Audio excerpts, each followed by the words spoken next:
गर्मजोशी से आपका स्वागत है हमारे अबंडेंट लाइफ टेलीविजन प्रोग्राम में। दोस्तों, आज इस समय मेरे संदेश का शीर्षक है प्रतिदिन पवित्र आत्मा से भरते चले जाना। मसीह जीवन में हमारे उद्धार के बाद हमने पवित्र आत्मा का वरदान प्राप्त करने के बाद जो कि हम में वास करता है, तो फिर अगला काम ये है कि हम प्रतिदिन पवित्र आत्मा से भरते चले जाएं। मैं आपके लिए पढ़ रहा हूं इफिसियों की पत्री अध्याय 5 वचन 18 से। दाखरस से मतवाले न बनो, क्योंकि इससे लुचपन होता है, पर आत्मा से परिपूर्ण होते जाओ। ये तो बहुत ही महत्वपूर्ण दृष्टिकोण है। चलिए इस पर और चर्चा करते हैं जैसे हम इस संदेश में आगे बढ़ते हैं। देखिए, हमारे पिछले संदेश में मैंने पवित्र आत्मा के बपतिस्मे के बारे में आपको बताया था। बहुत से लोग ये सिखाते हैं कि जो पवित्र आत्मा का बपतिस्मा होता है वो उद्धार पाने के बाद कुछ समय के बाद होता है। मतलब यानी उद्धार में और पवित्र आत्मा के बपतिस्मे में समय की गैप होती है। ऐसा नहीं है दोस्तों। शुरू की कलीसिया में ये तो केवल एक ही बार में हुआ, प्रेरितों के काम 2 में। ये देरी क्यों है?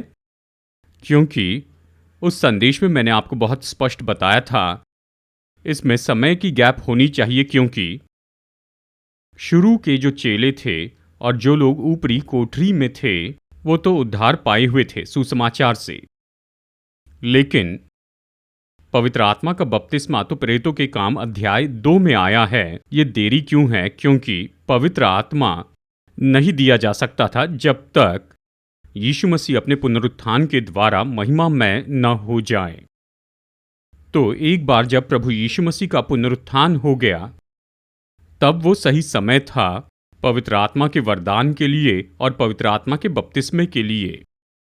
और इसलिए प्रेरितों के काम अध्याय 2 में ये देरी है।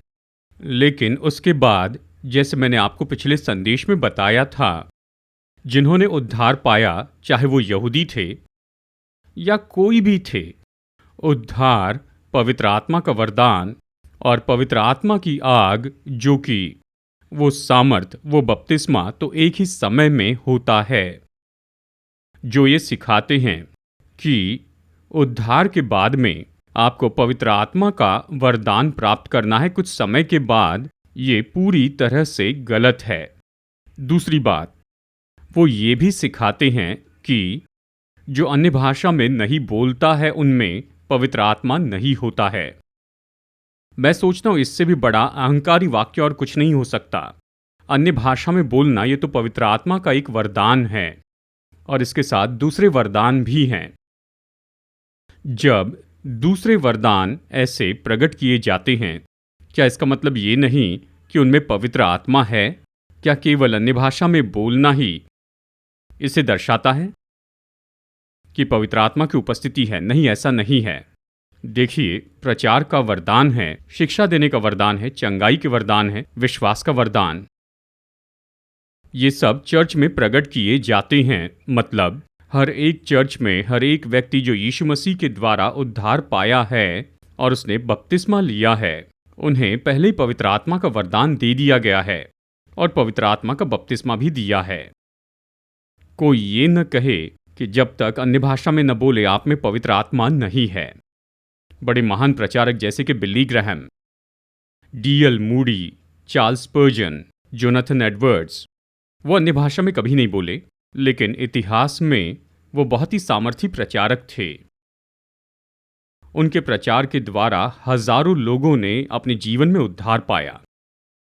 क्या हम कह सकते हैं उनमें पवित्र आत्मा नहीं था? पूरी तरह से गलत होगा। उनमें खुद को पवित्र आत्मा से भरे हुए कहने वालों से ज्यादा पवित्र आत्मा था। आइए आगे बढ़ते हैं। ये कहने के बाद मसीह जीवन में, जैसे मैंने अभी कहा, हम पवित्र आत्मा के बपतिस्मे को ऐसे दूसरे अनुभव के रूप में नहीं देखते हैं। मसीह जीवन में हमें क्या चाहिए कि हम प्रतिदिन पवित्र आत्मा से भरते चले जाएं।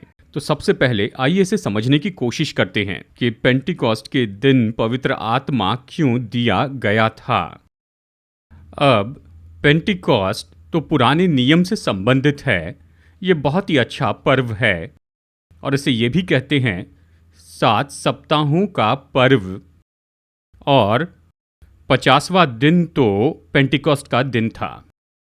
इस्राएलियों को प्रतिज्ञा के देश में से बाहर आना था, वापस जंगल में वहां पर अपने तंबू लगाकर वहां रहना था और 7 हफ्तों तक उन्हें पर्व मनाना था। 7 सप्ताह का पर्व मतलब यानी 49 दिन तक उन्हें अपने भूतकाल को याद करना था, कैसे परमेश्वर ने उन्हें मिस्र के बंधन में से निकाला, जंगल में से उन्हें निकाला और आखिरकार प्रतिज्ञा के देश में उन्हें बसा दिया। 49 दिन के बाद 50वां दिन तो पेंटिकॉस्ट का दिन था, मतलब ये तो परिपूर्णता का दिन था, पूरा होना, सिद्ध होना। और उसके संबंध में पेंटिकोस्ट के दिन में प्रेरितों के काम अध्याय 2 में पवित्र आत्मा का बपतिस्मा दिया गया, मतलब उद्धार में हमारे पास बहुत सी आशीषें हैं और जो अंतिम आशीष है पवित्र आत्मा का वरदान। और इसलिए ये पेंटिकॉस्ट के दिन दिया गया। ये तो केवल आपकी जानकारी के लिए है। आइए आगे बढ़ते हैं। इसके पहले कि हम चर्चा करें प्रतिदिन पवित्र आत्मा से भरने के बारे में, चलिए मैं आपको बता दूं 2 और ऐसे पेंटिकॉस्ट हैं यहाँ प्रेरितों के काम में। देखिए, इसमें पहला है, ये तो यहूदियों का पेंटिकॉस्ट है, प्रेरितों के काम अध्याय 2। और फिर दूसरा है कि यहाँ तो सामरी लोगों का पेंटिकॉस्ट है। मैं आपके लिए यहाँ पढ़ रहा हूँ प्रेरितों के काम अध्याय 8 वचन 14 और 15। जब प्रेरितों ने जो यरूशलेम में थे सुना कि सामरियों ने परमेश्वर का वचन मान लिया है, तो पतरस और यूहन्ना को उनके पास भेजा और उन्होंने जाकर उनके लिए प्रार्थना की कि पवित्र आत्मा पाए। अब देखिए, ये जो वचन है बहुत ही सुंदर हैं। यहाँ पर क्या हो रहा है, सामरी लोग ये यहूदी नहीं थे, वो तो बिल्कुल अलग तरह के लोग थे, लेकिन सामरी लोग भी उद्धार में आ गए। जब चर्च ने सुना कि सामरी लोगों ने भी उद्धार प्राप्त कर लिया है, उन्होंने भेजा पतरस और यूहन्ना को कि उनके पास जाए, कि उनके लिए प्रार्थना करें और उन पर हाथ रखें ताकि वे भी पवित्र आत्मा प्राप्त करें। अब गौर से सुनिए क्या हुआ। जब पतरस और यूहन्ना ने इन सामरी लोगों के लिए प्रार्थना की, जब उन्होंने उन पर हाथ रखे और उन्होंने पवित्र आत्मा पाया। निश्चय यहाँ पर एक गैप है। उन्होंने पहले उद्धार पाया, पर कुछ समय के बाद, कुछ देरी के बाद पतरस और यूहन्ना उनके पास आए और उन पर अपने हाथ रखें और उनके लिए प्रार्थना की और उन्होंने पवित्र आत्मा प्राप्त किया। यहाँ क्या हो रहा है? अब ये तो ऐतिहासिक है, यानी एक समय की घटना है। ये सामरियों का पेंटिकॉस्ट है। यहाँ पर यही तो हो रहा है। जब सामरियों ने उद्धार पाया, जो पवित्र आत्मा का वरदान है वो तो आना चाहिए था शुरू के प्रेरितों के द्वारा, उनके हाथ रखने के द्वारा, एक समय की घटना। तो जब पतरस और यूहन्ना आए और उनके लिए प्रार्थना की, तब उन्होंने पवित्र आत्मा का वरदान पाया। और उसके बाद में सारे सामरी जो उद्धार पाए थे उन्होंने प्राप्त किया उद्धार, पवित्र आत्मा का वरदान और वो सामर्थ और वो बपतिस्मा एक ही समय में, कोई समय की गैप नहीं। टाइम गैप तो केवल पहले समय के लिए थी। यहूदियों के पेंटिकॉस्ट में वहां गैप थी, सामरियों के पेंटिकॉस्ट में वहां गैप थी। तो यानी शुरू में पवित्र आत्मा देने के बाद में जब सामरी लोगों ने उद्धार पाया, उसके बाद में उन्होंने उद्धार पाया, पवित्र आत्मा का वरदान पाया, सामर्थ और पवित्र आत्मा का बपतिस्मा एक ही समय में पाया। ये तो दो महान सच्चाई हैं कि क्यों यहाँ सामरियों को पाना था पवित्र आत्मा का वरदान प्रेरित पतरस के द्वारा। नंबर 1, प्रेरित पतरस को परमेश्वर के राज्य की कुंजियां दी गई। यीशु ने कहा, जिनके लिए तू खोलेगा वे प्रवेश करेंगे, जिनके लिए तू बंद करे वे कभी प्रवेश नहीं करेंगे। तो इसलिए सामरी लोग परमेश्वर के राज्य में प्रवेश करने के लिए पतरस को वहां पर उन कुंजियों से खोलना था। पवित्र आत्मा के वरदान को सामरियों के लिए पहली बार ये हुआ, और दूसरी बार पतरस और यूहन्ना को सामरी लोगों के लिए भेजा गया कि वो पवित्र आत्मा पाए। इसके लिए एक और सत्य है, और वो है सामरी लोग भी शायद वहां पर मसीह की देह में जोड़े गए थे। आइए इस महान वचन को पढ़ते हैं। पहला कुरिन्थियों अध्याय 12 वचन 13।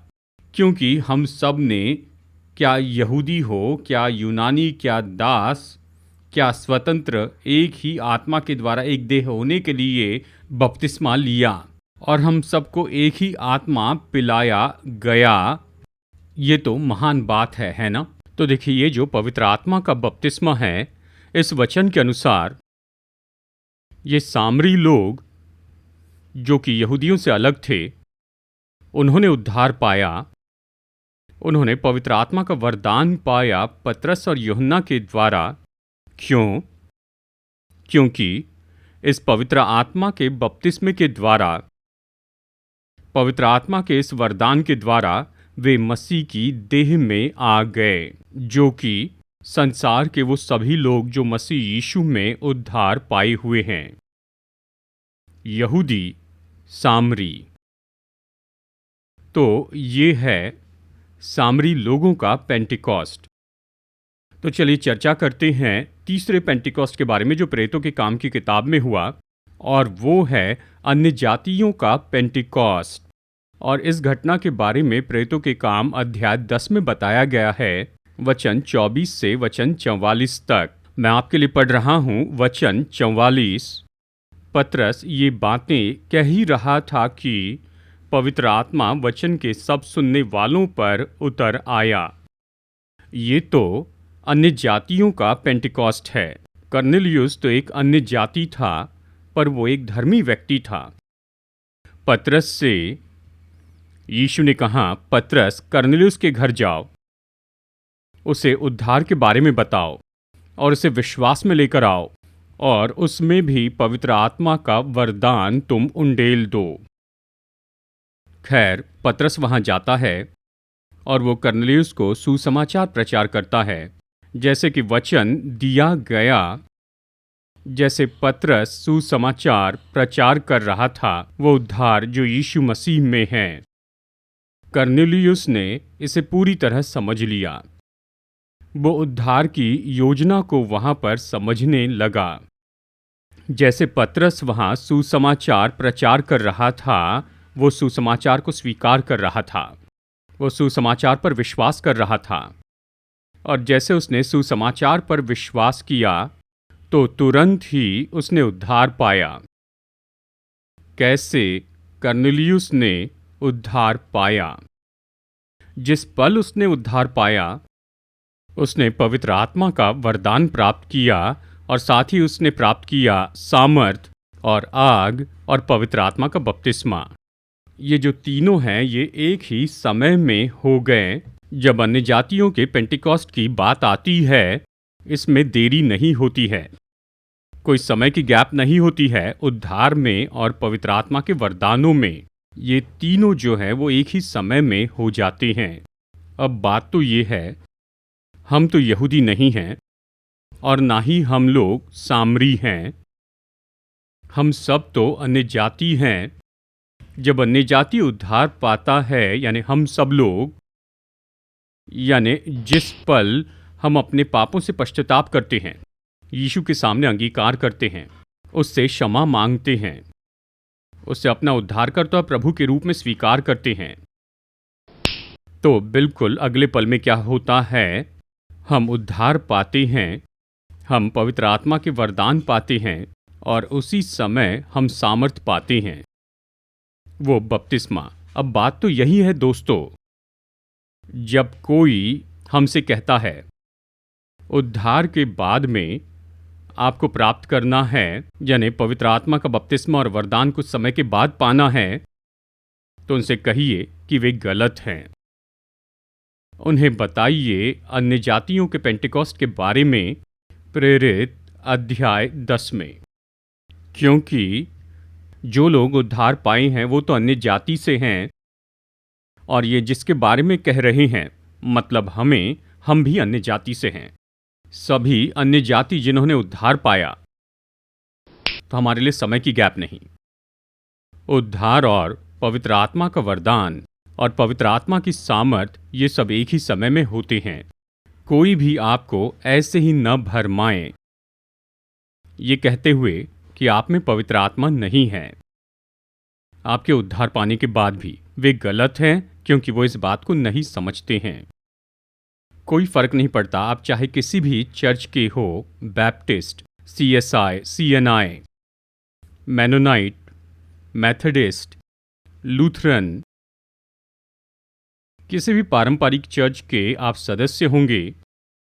मैं आपको शाश्वती देता हूं, परमेश्वर के वचन के अधिकार पर आपके उद्धार के समय में आपने प्राप्त किया है पवित्र आत्मा के वरदान को और पवित्र आत्मा की सामर्थ, जो कि बपतिस्मा है। परमेश्वर का वचन कहता है, कोई भी नहीं कह सकता है कि यीशु प्रभु है पवित्र आत्मा के बिना। हम सब ये कहते हैं, है ना?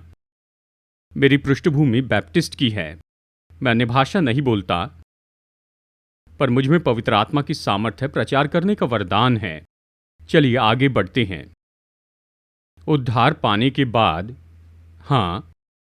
हम पवित्र आत्मा का वरदान पाते हैं, वो हम में वास करता है, हम में रहता है, और साथ ही क्योंकि इस वरदान में सामर्थ भी होती है, हम पवित्र आत्मा और सामर्थ को अलग नहीं कर सकते हैं।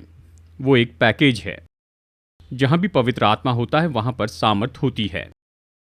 लेकिन बात तो ये है, इस संदेश में मैं इसी बात पर जोर देना चाहता हूँ दोस्तों, जैसे हम अपने मसीह जीवन में आगे बढ़ते जाते हैं, हमें प्रतिदिन पवित्र आत्मा से भरते चले जाना है। इफिसियों अध्याय 5 वचन 18, और दाखरस से मतवाले न बनो, पर आत्मा से परिपूर्ण होते जाओ। अब इसका क्या अर्थ है कि प्रतिदिन पवित्र आत्मा से भरते चले जाना? इसके लिए बुनियादी सच्चाई तो यही है दोस्तों, आप इस पर जरा गौर कीजिए। पवित्र आत्मा से भरते चले जाने का मतलब है कि पवित्र आत्मा के अधिकार में और उसके नियंत्रण में और ज़्यादा आते चले जाना। अगर कोई शराबी बहुत शराब पिए हुए है तो उन पर कौन नियंत्रण करता है? शराब नियंत्रण करती है। अगर आप पवित्र आत्मा से भरे हैं तो पवित्र आत्मा को हम पर नियंत्रण करना है। हमें पवित्र आत्मा के नियंत्रण में आना है। इस वाक्य को आप लिख लीजिए। यह ऐसा नहीं है कि हमें और ज़्यादा पवित्र आत्मा आता है, लेकिन पवित्र आत्मा हमें और ज़्यादा प्राप्त करता है। क्या आप इसे समझ गए? ये कैसे होता है? जितना हम समर्पण करते हैं, जितने अधीन होते हैं उस पवित्र आत्मा के जो हम में हैं, हम उसके उतने ज़्यादा होते हैं, और वो हम पर नियंत्रण करता और हम पर ज़्यादा अधिकार करता है। A.W. टोजर, एक महान थियोलॉजियन, ने ये कहा, सभी विश्वासियों में पवित्र आत्मा होता है, लेकिन पवित्र आत्मा के पास सभी विश्वासी नहीं होते हैं। उन्होंने ये कहा था, हम सब में पवित्र आत्मा है, लेकिन हमें खुद से ये सवाल पूछना है कि क्या पवित्र आत्मा के पास हम हैं? क्या पवित्र आत्मा हम पर नियंत्रण करता है? क्या पवित्र आत्मा के पास हमारे ऊपर अधिकार है? इस महत्वपूर्ण पॉइंट को आप लिख लीजिए दोस्तों। जितना ज़्यादा हम पवित्र आत्मा के नियंत्रण में आते हैं, उतना ज़्यादा हम में पवित्र आत्मा की सामर्थ होगी। यीशु इतने सामर्थी क्यों थे? क्योंकि पवित्र आत्मा का उन पर पूरा नियंत्रण था। बार बार हम पढ़ते हैं प्रेरितों के काम में कि शुरू के प्रेरित पवित्र आत्मा से भरे थे। 7 पुरुष पवित्र आत्मा से भरे थे। प्रेरितों के काम 6:3। स्तिफनुस पवित्र आत्मा से भर गया। प्रेरितों के काम 6:5। बरनबास पवित्र आत्मा से भर गया। प्रेरित 11:24। प्रेरित पौलुस प्रतिदिन पवित्र आत्मा से भरने वाला पवित्र आत्मा से भर गया। प्रेरितों के काम 13:9 में। और फिर चेले पवित्र आत्मा से भर गए। प्रेरितों के काम 13:52। हम क्या कह रहे हैं? ये जो पवित्र आत्मा से भर जाना है, ये प्रेजेंट कंटिन्यूअस टेंस में है, मतलब हमारे पूरे जीवन भर हमें पवित्र आत्मा से भरे रहना है। मतलब ज़्यादा और ज़्यादा नियंत्रण में और अधिकार में आ जाना है। इसे कैसे करें, कुछ समय में मैं आपको बताता हूँ, बने रहिए। पर मैं आपको ये बता दूँ, एक बार जब ये प्रतिदिन पवित्र आत्मा से भरना हो जाता है, जैसे ये बने रहता है और ज़्यादा, तो पवित्र आत्मा अपनी सामर्थ खोलेगा। और ये सामर्थ क्या करती है? देखिए, 3 महान काम हैं जो पवित्र आत्मा हम में करता है। नंबर 1, पवित्र आत्मा की जो अलग अलग सेवकाई हैं, ऐसी 15 सेवकाई हैं जो वचन में बताई हैं। जैसे कि वो शिक्षक हैं, वो मार्गदर्शन करता है, तसल्ली देता है, जैसे परमेश्वर के प्रेम को उंडेलता है। ये होता है पवित्र आत्मा की परिपूर्णता और सामर्थ से। और दूसरा दृष्टिकोण ये है कि पवित्र आत्मा के वरदान वो हम में काम करने लग जाते हैं। रोमियो अध्याय 12, पहला कुरिन्थियों अध्याय 12, यहाँ पवित्र आत्मा के 15 वरदान दिए हैं। चर्च में इनका उपयोग किया जाना चाहिए सभी विश्वासियों द्वारा। ये कब होता है? प्रतिदिन भर जाने से और पवित्र आत्मा की सामर्थ के द्वारा। और फिर तीसरा है, वो तो पवित्र आत्मा का फल है, जो कि गलातियों अध्याय 5 वचन 22 में बताया है। जब ये मसीह जीवन के 7 स्वभाव गुण हमारे अंदर प्रकट होते हैं, तो हम प्रतिदिन पवित्र आत्मा से भर जाते हैं। जब हम पवित्र आत्मा के नियंत्रण में आते हैं, जब पवित्र आत्मा की सामर्थ हमारे द्वारा खोली जाती है। अब मैं आखिरी मुद्दे पर आ रहा हूँ, कैसे पवित्र आत्मा से भर सकते हैं, कैसे पवित्र आत्मा के नियंत्रण में और उसके अधिकार में आ सकते हैं। बाइबल में ऐसी 4 महान शिक्षाएं दी हैं। मैं इसे विवरण से नहीं बता सकता, पर मैं आपको बताऊंगा, आप इसके ऊपर मनन कीजिए। पवित्र आत्मा से प्रतिदिन भरे जाने के लिए तो स्वर्गीय पिता से आप पवित्र आत्मा मांगिए। लूका अध्याय 11 वचन 13। तो स्वर्गीय पिता अपने मांगने वालों को पवित्र आत्मा क्यों न देगा? हर एक प्रार्थना में आप पिता से ज़्यादा और ज़्यादा पवित्र आत्मा मांगे। और आप बहुत सी बातें मांगते हैं, लेकिन प्रार्थना में आपको सबसे महत्वपूर्ण बात जो मांगनी चाहिए, ये तो ज़्यादा और ज़्यादा पवित्र आत्मा है, जो कि केवल स्वर्गीय पिता के द्वारा ही दिया जा सकता है। दूसरा सिद्धांत, आप बहुत ही जिज्ञासा का प्रार्थना का जीवन रखें। प्रेरितों के काम अध्याय 4 वचन 31। जब वे प्रार्थना कर चुके तो वो स्थान जहाँ वे इकट्ठे थे हिल गया और वे सब पवित्र आत्मा से परिपूर्ण हो गए और परमेश्वर का वचन हियाव से सुनाते रहे, यानी सुसमाचार। शुरू के प्रेरितों ने प्रार्थना की, जितना ज़्यादा प्रार्थना की उतना ज़्यादा पवित्र आत्मा से भरते गए। हमें भी यही करना चाहिए। हर एक प्रार्थना में पश्चाताप करें। जो कुछ भी गलती हमने की होगी, यीशु से क्षमा मांगिए और फिर प्रार्थना करें, तो फिर अपने आप ही हम पवित्र आत्मा से भर जाएंगे। तीसरा सिद्धांत, प्रतिदिन पवित्रता में बढ़ने से हम पवित्र आत्मा से भरते हैं। पहला कुरिन्थियों अध्याय 3 वचन 16 और 17।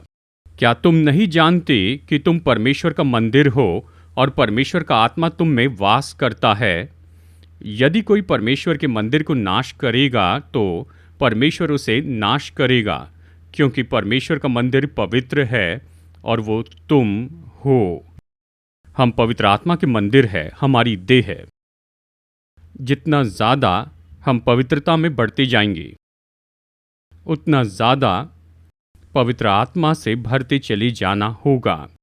इफिसियों 4:30 में प्रेरित पौलुस कहता है, पवित्र आत्मा को शोकित मत करो, हम में जो पाप होता है वो पवित्र आत्मा को शोकित करता है, जो कि पवित्र आत्मा से भरे जाने के लिए रुकावट होता है। पाप जितना ज़्यादा दूर होगा उतना हम पवित्रता में बढ़ते जाएंगे। और पवित्र आत्मा से भरा जाना होता है और अद्भुत सामर्थ, इन 3 बातों के लिए जिन्हें मैंने बताया है, पवित्र आत्मा की सेवकाई, वरदान और फल के बारे में। अब चौथे सिद्धांत के बारे में सुनिए। परमेश्वर की इच्छा के लिए प्रतिदिन आज्ञा माने। इफिसियों अध्याय 5 वचन 21। मसीह के भय से एक दूसरे के अधीन रहो। और आप इसके पहले के वचनों को पढ़ते जाइए कि दाखरस के मतवाले न बनो परंतु पवित्र आत्मा से भर जाओ, और बहुत से निर्देश देता है। और आखिरकार प्रेरित पौलुस ये कहता है कि परमेश्वर के भय में एक दूसरे के अधीन रहे। किसके प्रति अधीन रहे? अधीनता का मतलब है कि परमेश्वर की आज्ञा मानते जाए मसीह यीशु में। परमेश्वर की इच्छा के प्रति आज्ञाकारिता हमें पवित्र आत्मा से भरता है। सही सेवकाई के लिए आज्ञाकारिता, चर्च के लिए आज्ञाकारिता, परिवार में हमारी जो भूमिका है उसके लिए आज्ञाकारिता, हमारी नौकरी में हमारा जो कर्तव्य है उसके प्रति आज्ञाकारिता, यीशु के लिए दुख उठाने में आज्ञाकारिता, ये सारी बातें परमेश्वर की इच्छा के लिए आज्ञाकारिता, यह हमें भरता है हर एक दिन प्रतिदिन उस महान पवित्र आत्मा से। और वो पवित्र आत्मा सामर्थ खोलता है मेरे दोस्तों। और इसके लिए सिद्ध उदाहरण तो हमारे प्रभु यीशु मसीह हैं। गत्समनी के बाग में उसकी प्रार्थना, उसने कहा, मेरी इच्छा नहीं परंतु तेरी इच्छा पूरी हो। और परमेश्वर का वचन कहता है, जैसे यीशु ने परमेश्वर की इच्छा पूरी करने के लिए अपने आप को पूरी आज्ञाकारिता में समर्पित कर दिया, स्वर्गदूतों ने आकर उसकी सेवा की। साथ ही ये बताता है कि यीशु मसीह तो सामर्थ्य रीति से पवित्र आत्मा से भरे थे अपनी आज्ञाकारिता में, और फिर अंत में उसने परमेश्वर की इच्छा क्रूस पर पूरी की, और फिर आगे जाकर पुनरुत्थान हुआ। और ये संदेश आपको आशीष दे दोस्तों। आइए प्रार्थना करते हैं। बहुमूल्य परमेश्वर स्वर्गीय पिता, धन्यवाद देते हैं इस वचन के लिए जो आपने दिया। आपके पुत्र यीशु के लिए धन्यवाद कि हमने उद्धार पाया है। हम पवित्र आत्मा के वरदान के लिए धन्यवाद देते हैं और पवित्र आत्मा से भरे जाने के लिए भी धन्यवाद देते हैं। हम सबकी मदद कीजिए कि इस संदेश में हमने जो सुना उसका अनुकरण करते जाएं, खास करके कि पवित्र आत्मा से भरते चले जाएं।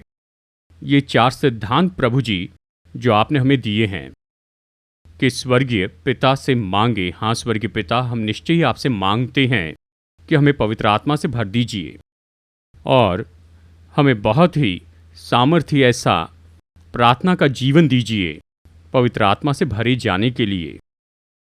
मदद कीजिए कि हम सारे पापों को छोड़कर पवित्रता में बढ़ते जाएं, पवित्र आत्मा से भरे जाने के लिए।